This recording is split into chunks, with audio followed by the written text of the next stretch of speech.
Do you swear or affirm under penalty of perjury that the testimony you are about to give is true and correct to the best of your knowledge, information, and belief, so help you God? Yes. Yes. Let the record show the witnesses answered in the affirmative. Thank you, and you may remain seated. The CEOs of America's biggest tech companies have officially been grilled.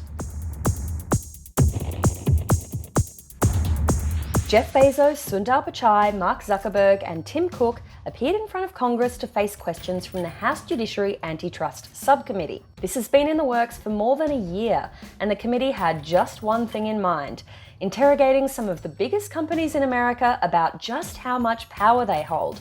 There were questions on everything from anti-competitive behaviour and bullying tactics to censorship and American values. But the CEOs had just one message: they're not too big. Our services are about connection, and our business model is advertising, and we face intense competition in both. Many of our competitors have hundreds of millions or billions of users. In many areas, we're behind our competitors. But the committee wasn't willing to let these four men off too easy, and they came prepared with plenty of emails and testimony from small businesses that claim they're being squeezed out. The hearing got pretty fiery, and not just with the CEOs. You do not have the time. Please be respectful of your when colleague. someone She controls the time. Put your mask on. Put your mask on. Mr. Jordan. Now I'm going to break down 6 hours of testimony for you in just a couple of minutes, starting with Amazon. Now, it was Jeff Bezos' first appearance in front of Congress, and they didn't go too easy on him.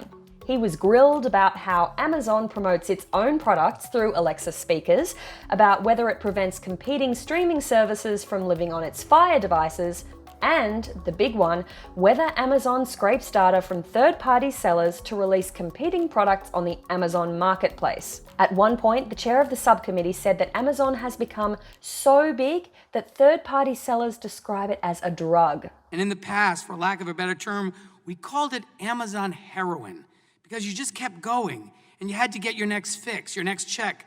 But at the end of the day, you find out that this person who was seemingly benefiting you, making you feel good, was just ultimately going to be your downfall, end quote.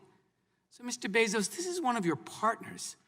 Why on earth would they compare your company to a drug dealer? Sir, I have great respect for you in this committee, but I completely disagree with that characterization. Bezos argued that Amazon actually started out only selling its own products, and it let third-party sellers onto the Amazon store, actually increasing competition. But as for whether it scrapes data from those third-party sellers, And we continue to look into that very carefully. I'm not yet satisfied that we've gotten to the bottom of it, and we're going to keep looking at it.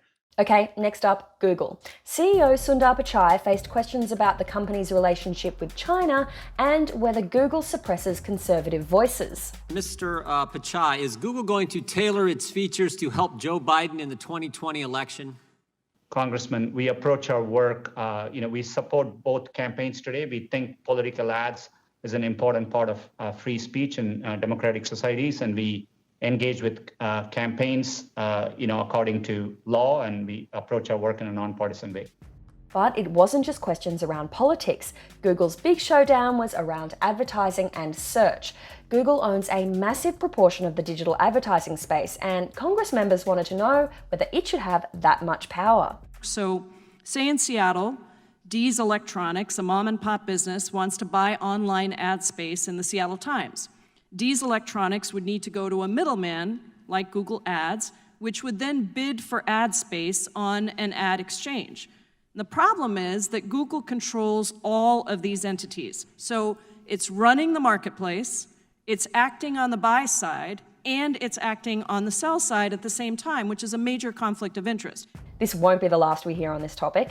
The US Department of Justice is already investigating Google's digital advertising business, and it's expected to file a lawsuit against the company this summer. Okay, Facebook. Now, Mark Zuckerberg was talking about how much competition the company has, but Facebook has roughly the same number of users as the population of the world's 2 largest countries combined. And the House committee members had some big questions about how Facebook wields that power, especially when it comes to deciding what is and isn't allowed on the platform. It was reported that Donald Trump Jr. got taken down for a period of time because he put something up on the efficacy of hydroxychloroquine. Now, why did that happen? Congressman, well, first, to be clear, I think what you might be referring to happened on Twitter, so it's hard for me to speak to that, but I can talk to our policies about this. We do prohibit content that will lead to imminent risk of harm, and stating that there's a proven cure for COVID when there is in fact none might encourage someone to go take something that could have some adverse effects. So we do take that down. But it wasn't just about free speech versus misinformation.